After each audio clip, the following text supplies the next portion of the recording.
चलिए तो अब इस कोर्स को स्टार्ट करते हैं। पूरे फोकस और अटेंशन के साथ आप देखिएगा। डायगोनल और डबल डायगोनल स्प्रेड जो है एक बहुत ही वाइटल स्ट्रेटजी है जो लो विक्स में आपके बड़े काम आने वाली है। तो ये जो लेकिन थोड़ी सी कॉम्प्लेक्स ये हो सकती है, लेकिन उसकी आप चिंता मत कीजिएगा। जितना होगा मैं इसको सिंपल रखने की कोशिश करूँगा और बाकी आप इसको रिपीट मोड पे भी देख सकते हो और मैं हमेशा आप लोगों के लिए अवेलेबल हूँ। अगर आपकी फिर भी कोई क्वेरी होती है तो मैं आपकी हेल्प करूँगा। तो लेकिन अपने एंड से आप पूरी मेहनत कीजिए, पूरे फोकस के साथ आप इसे देखिए। मैं आपको एक चीज़ दावे के साथ बोल सकता हूँ कि बहुत काम आने वाली चीज़ ये है। जब आप इसको समझ लोगे, एक बार मास्टर कर लोगे, तो ये आपको बहुत कुछ वापस जो आपकी मेहनत है उसका पूरा फल आपको मिलेगा। ये चीज़ मैं आपको दावे के साथ बोल सकता हूँ। मार्केट में ऐसा नहीं है कि भाई ये स्ट्रेटजी मैंने आपको बता दी और बस ये एक आपको होली ग्रेल मिल गई है, इसमें कभी लॉस ही नहीं होगा, ऐसा कुछ नहीं है। ऐसा बोल के अगर मैं आपको कोर्स बेचूं तो वो बिल्कुल गलत होगा। मार्केट है, मार्केट सुप्रीम है, तो मार्केट को ओवर पावर कोई भी नहीं कर सकता। लेकिन हाँ, अपनी एक ये होती है कि अपने टूल्स हैं उनको हम जितना शार्प करके रख सकें ताकि ज़रूरत पड़ने पे वो हमारे काम आए। तो यही एक कोशिश है, मेरी भी यही एक कोशिश है कि जितनी नॉलेज मुझे है वो मैं आप लोगों को पास ऑन करूं। तो डायगोनल और डबल डायगोनल स्प्रेड है, ये एक बहुत ज़रूरी स्ट्रेटजी है लो विक्स के लिए, लेकिन थोड़ी सी कॉम्प्लेक्स भी है। तो आप पूरे शिद्दत के साथ इसे देखिएगा और इसको रिपीट मोड पे देखिए। बाकी कोई हेल्प चाहिए तो मैं आपकी हेल्प करने के लिए हमेशा रेडी हूँ। तो चलिए अब स्टार्ट करते हैं कि डायगोनल और डबल डायगोनल स्प्रेड है ये क्या होते हैं। स्टार्ट हम बिल्कुल बेसिक से करेंगे और उसके बाद मैं आपको एडवांस लेवल तक लेके जाऊंगा। मैं आपको बताऊंगा इसके डिफरेंट कॉम्बिनेशन क्या है, जो एडजस्टमेंट है वहाँ पे हम चलेंगे, बैक टेस्टिंग हम करके देखेंगे। तो सारी चीज़ मैं कवर करूँगा, डोंट वरी, सारी चीज़ कवर करेंगे और बिल्कुल ज़ीरो से स्टार्ट करके और एडवांस लेवल तक जाएंगे। तो चलिए अब इस कोर्स को स्टार्ट करते हैं। तो देखिए सबसे पहले तो हम यही समझ लेते हैं कि एक डायगोनल स्प्रेड क्या होता है। तो देखिए डायगोनल स्प्रेड जो है ये एक टू लेग्ड स्ट्रेटजी है। इसमें दो लेग होती हैं, जैसे डिफरेंट स्ट्रेटजीज होती हैं। जैसे आयरन फ्लाई है वो एक फोर लेग्ड स्ट्रेटजी है जिसमें एक स्ट्रैडल को हम सेल करते हैं, कॉल और पुट को हम सेल करते हैं और फिर आउट द मनी में जाके एक कॉल और पुट को हम बाई करते हैं। तो ये चार ऑप्शन, चार डिफरेंट पोजीशन मैंने बनाई है, उनको मिला के एक आयरन फ्लाई बनती है। तो वो क्या होगी, वो एक फोर लेग्ड स्ट्रेटजी होगी। एक स्ट्रैंगल है, स्ट्रैंगल में क्या करते हैं हम, आउट द मनी का कॉल ऑप्शन सेल करते हैं, आउट द मनी का पुट ऑप्शन सेल करते हैं। तो वो एक टू लेग्ड स्ट्रेटजी होगी क्योंकि दो ही पोजीशन ओपन है। इसी तरह से डायगोनल स्प्रेड है, ये एक टू लेग्ड स्ट्रेटजी है। डायगोनल स्प्रेड की मैं बात कर रहा हूँ, ये एक टू लेग्ड स्ट्रेटजी है। कैसे, इसमें बेसिकली देखिए कैलेंडर स्प्रेड जो है उसी से मिलती जुलती स्ट्रेटजी है। कैलेंडर स्प्रेड है उसको भी वोलेटिलिटी स्प्रेड बोलते हैं, डायगोनल स्प्रेड को भी वोलेटिलिटी स्प्रेड बोलते हैं। दोनों मिलती जुलती है, एक बहुत छोटा सा इसमें डिफरेंस होता है। डिफरेंस ये है कि यहाँ पे जो एक्सपायरीज हैं वो भी डिफरेंट है और जो स्ट्राइक प्राइस है वो भी डिफरेंट है। तो टू लेग्ड स्ट्रेटजी कैसे बनती है कि एक ऑप्शन है उसको नियर जो एक्सपायरी है उसके ऑप्शन को हम सेल करते हैं। मैं आपको स्क्रीन पे लेकर चलूँगा, वहाँ पे प्रैक्टिकली भी दिखाऊंगा, डोंट वरी। तो जो नियर एक्सपायरी होती है उसके ऑप्शन को हम सेल करते हैं और फिर जो अगली एक्सपायरी होती है, जो नेक्स्ट एक्सपायरी होती है, उसमें जाके और जो जिस स्ट्राइक प्राइस का हमने एक कॉल या पुट ऑप्शन सेल किया है उससे थोड़ा सा आउट द मनी में जाके और वहाँ का एक ऑप्शन हम बाई करते हैं। तो एक ऑप्शन हम सेल कर रहे हैं, एक ऑप्शन हम बाई कर रहे हैं, दो पोजीशन ओपन हो रही हैं, इस वजह से ये एक टू लेग्ड स्ट्रेटजी है। ठीक है, तो diagonal spread is a to legged strategy. अच्छा, सेकंड पॉइंट है selling A call and put off one expiry, की एक एक्सपायरी का कॉल या पुट है वो हम सेल करते हैं और दूसरे एक्सपायरी का में जाके और डिफरेंट स्ट्राइक प्राइस के ऑप्शन को हम बाई कर रहे हैं। उससे अगला पॉइंट यही है, buying different strike call and put off other expiry, की एक एक्सपायरी का कॉल और पुट ऑप्शन है वो हम सेल कर रहे हैं और दूसरे एक्सपायरी में जाके और सेम स्ट्राइक का नहीं, डिफरेंट स्ट्राइक का कॉल और पुट है वो हम बाई कर रहे हैं। देखिए मान लीजिए 21,500 का एक कॉल ऑप्शन है वो आपने सेल कर दिया।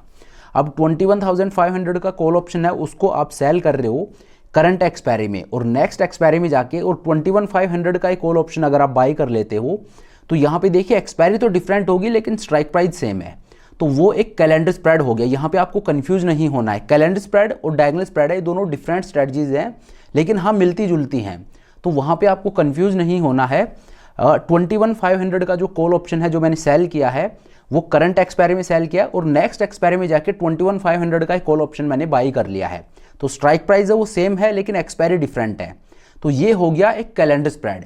लेकिन डायगोनल स्प्रेड है उसमें क्या होगा, 21,500 का एक कॉल ऑप्शन मैंने करंट एक्सपायरी में सेल किया है। अब नेक्स्ट एक्सपायरी में मैं गया हूँ, एक्सपायरी डिफरेंट हो रही है, लेकिन नेक्स्ट एक्सपायरी में जाके मैं 21,500 का कॉल ऑप्शन बाई नहीं कर रहा हूँ, मैं उससे थोड़ा सा नीचे जाके और 21,400 का या जैसे पुट ऑप्शन में है वहाँ हम नीचे जाते हैं, क्योंकि नीचे की साइड का हमारा रिस्क है वो खुला होता है, और जो कॉल ऑप्शन होता है उसमें हम ऊपर की तरफ जाते हैं और वहाँ का क्योंकि हमारा रिस्क खुला होता है तो वहाँ का ऑप्शन हम बाई करते हैं। तो जैसे कॉल ऑप्शन मैंने सेल कर रखा है 21,500 का, तो उससे मान लीजिए 100 पॉइंट या 200 पॉइंट ऊपर जाके और वहाँ का एक ऑप्शन मैं बाय करूँगा अगली एक्सपायरी में, तो वो हो गया एक डायगोनल स्प्रेड। मैं आपको स्क्रीन पे लेके चलूँगा, वहाँ पे ये चीज़ प्रैक्टिकली करके दिखाऊंगा। तो कहने का मतलब आप ये समझिए, ये एक 2 लेग्ड स्ट्रेटजी है जहाँ पे एक एक्सपायरी का ऑप्शन हम सेल करते हैं और अगली एक्सपायरी का ऑप्शन हम बाई करते हैं, लेकिन स्ट्राइक प्राइस है वो सेम नहीं होती, वो डिफरेंट होती हैं। ठीक है, यहाँ तक आप समझ गए। अच्छा, इससे अगला पॉइंट है कि ये जो डायगोनल स्प्रेड है ये एक हॉरिजॉन्टल स्प्रेड है। Horizontal spread plus vertical spread is equal to a diagonal spread.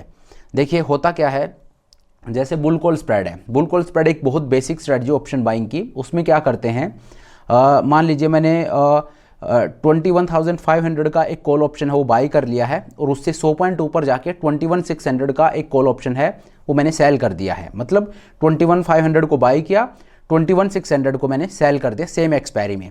तो यहाँ पे देखिए मैं 21,500 से 21,600 पे आया हूँ, तो मैं ऊपर की तरफ आया हूँ, ये मेरा एक स्प्रेड बन गया, लेकिन एक्सपायरी है वो बिल्कुल सेम है। ऐसा नहीं है मैं अगली एक्सपायरी में जाके बाई या सेल कर रहा हूँ डिफरेंट ऑप्शंस को। सेम एक्सपायरी में 21,500 का ऑप्शन मैंने बाई किया, 21,600 का ऑप्शन मैंने सेल कर दिया। तो ये क्या हो गया, ये एक वर्टिकल स्प्रेड हो गया। क्यों? क्योंकि यहाँ पे स्ट्राइक प्राइस से मैं ऊपर से नीचे गया हूँ, तो ये एक वर्टिकल स्प्रेड है। हॉरिजॉन्टल स्प्रेड ये नहीं है। क्यों? क्योंकि हॉरिजॉन्टल स्प्रेड ये तब होता जब ये टाइम में भी फैलता। टाइम में फैलना मतलब कि एक एक्सपायरी का ऑप्शन मैंने यहाँ पे बाई किया है और जो सेल कर रहा हूँ वो सेम एक्सपायरी का ना करके दूसरी अगली एक्सपायरी का मैं ऑप्शन सेल कर रहा हूँ, तो फिर वो हॉरिजॉन्टल स्प्रेड हो जाता है, क्योंकि वो जो स्प्रेड है वो कैसे फैला है, हॉरिजॉन्टली, टाइम में वो फैला है।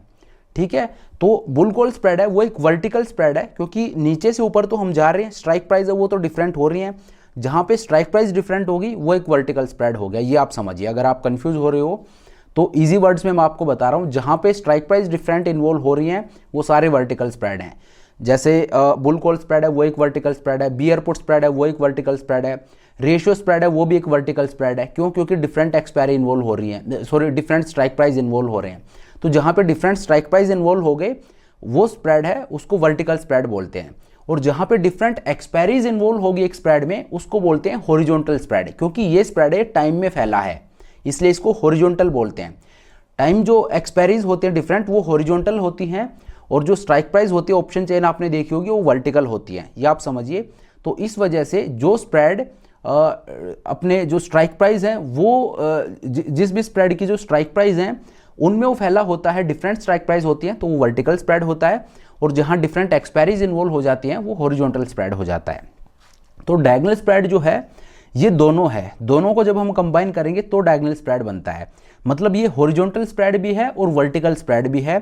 जब हॉरिजॉन्टल स्प्रेड और वर्टिकल स्प्रेड दोनों को कंबाइन कर देते हैं तो वो एक डायगोनल स्प्रेड बनता है। इसीलिए ये एक कॉम्प्लेक्स स्ट्रेटजी है, इसीलिए इसका मैं अलग से ये एक डेडिकेटेड कोर्स लेके आया हूँ, क्योंकि मैं चाहता तो इसको जो कैलेंडर स्प्रेड है उसके साथ भी इसको कर सकता था, लेकिन मैंने स्पेशली इसको अलग किया क्योंकि कॉम्प्लेक्स स्ट्रेटजी है। पहले मैं वर्कशॉप कंडक्ट किया करता था तो वहाँ पे मेरे पास काफ़ी फीडबैक आए कि ये जो चीज़ है इसको वहाँ पे मैं कंबाइन करके बताता था तो वो काफ़ी कॉम्प्लेक्स हो जाता था, लोगों को समझने में थोड़ा वो होता था।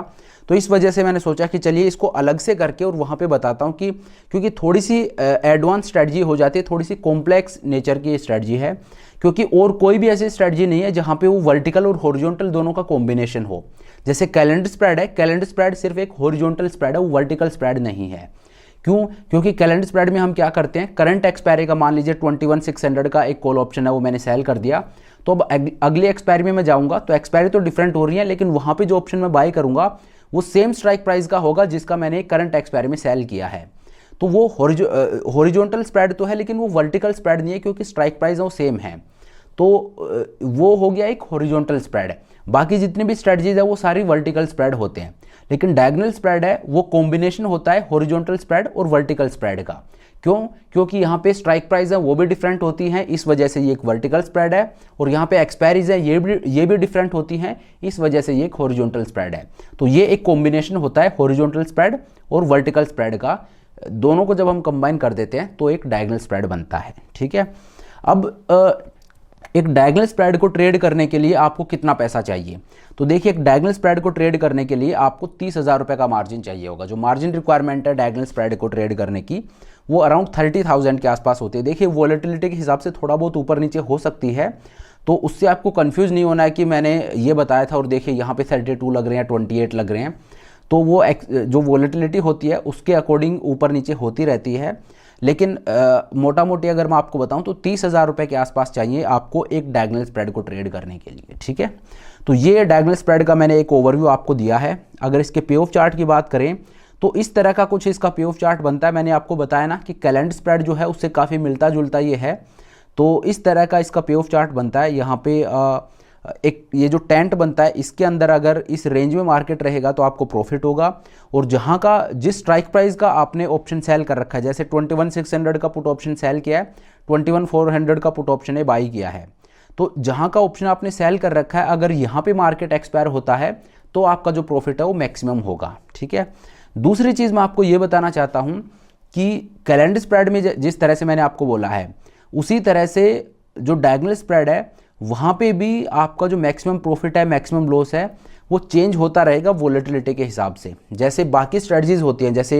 एक स्ट्रैंगल होगी या एक आयरन फ्लाई होगी, वहाँ पे हमें पहले ही पता होता है कि मैक्सिमम प्रॉफिट कितना होगा, मैक्सिमम लॉस कितना होगा, मेरे ब्रेक इवन पॉइंट है वो कितने होंगे, प्रॉफिटेबल रेंज है वो कितनी वाइड होगी, वो हमें पहले ही पता होता है। लेकिन कैलेंडर और डायगोनल स्प्रेड में वो चेंज होते रहते हैं। हम ये नहीं कह सकते ट्रेड लेते ही कि हाँ अभी मेरे ब्रेक इवन पॉइंट ये है, मैक्सिमम प्रॉफिट ये है, तो ये थ्रू आउट द ट्रेड यही रहेगा, ये हम नहीं कह सकते। क्यों? क्योंकि मार्केट में जैसे जैसे वॉलेटिलिटी चेंज होगी वैसे वैसे आपका जो ब्रेक इवन पॉइंट है, जो प्रॉफिटेबल रेंज है वो भी चेंज होगी, मैक्सिमम प्रॉफिट है, मैक्सिमम लॉस है वो भी चेंज होता रहेगा।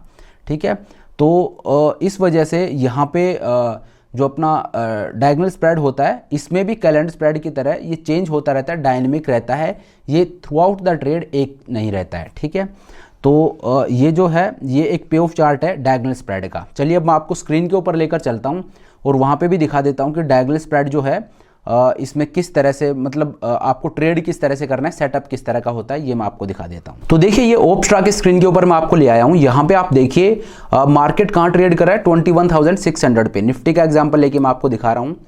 तो यहाँ पे मान लीजिए अब आपको एक डायगोनल स्प्रेड को ट्रेड करना है, तो उसका आपका सेटअप किस तरह का होगा। तो देखिए, जो करंट वीक है उसमें हम चलते हैं, 11 जन जो है ये जो वीक है इसमें हम चलेंगे, और लेट से आपको दिखाने के लिए मैं सॉरी आपको समझाने के लिए दिखा देता हूँ। 21,600 है, मान लीजिए 21,600 जो है यहीं का आप एक पुट ऑप्शन सेल कर देते हो। अब देखिए 21,600 का पुट ऑप्शन आपने सेल कर दिया। अब मार्केट ऊपर गया तो आपको प्रॉफिट होगा, मार्केट नीचे जाता है तो आपका रिस्क है वो अनडिफाइंड है। तो ये जो मेरा अनडिफाइंड रिस्क है इसको मुझे काउंटर करना है, इसको मुझे हटाना है, लेकिन नॉर्मल वे में नहीं हटा रहा हूं मैं। अगर यहीं पे मैं एक पुट ऑप्शन को बाय कर लूंगा तो ये फिर एक बुल पुट स्प्रेड बन जाएगा, वो एक वर्टिकल स्प्रेड है, बुल पुट स्प्रेड है। लेकिन हम बुल पुट स्प्रेड को ट्रेड नहीं कर रहे हैं, हम यहाँ पे एक वॉलेटिलिटी स्प्रेड को ट्रेड कर रहे हैं, क्योंकि मार्केट में वॉलेटिलिटी कम है। तो यहाँ पे इस रिस्क को हटाने के लिए मैं क्या करूँगा, नीचे जाके और एक पुट ऑप्शन तो मैं बाई करूँगा, लेकिन वो पुट ऑप्शन जो ये जो करंट वीक है, जिस एक्सपायरी का ये ऑप्शन मैंने सेल कर रखा है, इस एक्सपायरी का ना लेके और मैं मंथ एंड एक्सपायरी का लूँगा। उससे क्या होगा कि जो ऑप्शन मैं बाई कर रहा हूँ उसका थीटा डीके कम हो जाएगा। समझ रहे हो आप? थीटा डीके जब ऑप्शन में बाई करता हूँ तो थीटा डीके मेरे अगेंस्ट वर्क करता है। तो इस वजह से जो ऑप्शन मैं बाई कर रहा हूँ वो दूर का कर रहा हूँ, ताकि जो थीटा डीके है वो स्लो रेट से हो। अब ये जो ऑप्शन मैंने सेल कर रखा है इसमें थीटा डीके फास्ट रेट से होगा और वहाँ पे स्लो रेट से होगा। तो इस वजह से मैं क्या करूँगा, नीचे जाके और एक ऑप्शन बाई करूँगा, और वो जो ऑप्शन मैं बाई करूँगा वो जो सेम जो एक्सपायरी जहाँ का ऑप्शन मैंने सेल कर रखा है उसका ना लेके और अगली एक्सपायरी का मैं लूँगा। तो यहाँ पे 25 जन में मैं जाऊँगा और यहाँ पे आप देखिए 21,600 का पुट ऑप्शन मैंने सेल किया है। लेट से मैं 200 पॉइंट भी नीचे आता हूँ, इसका एक ऑप्शन में बाय कर लूँगा। तो ये आप देखिए, ये आपका पे ऑफ चार्ट बनता है। यहाँ पे अब वॉलेटिलिटी जैसे जैसे चेंज होगी उसके साथ साथ आपका जो मैक्सिमम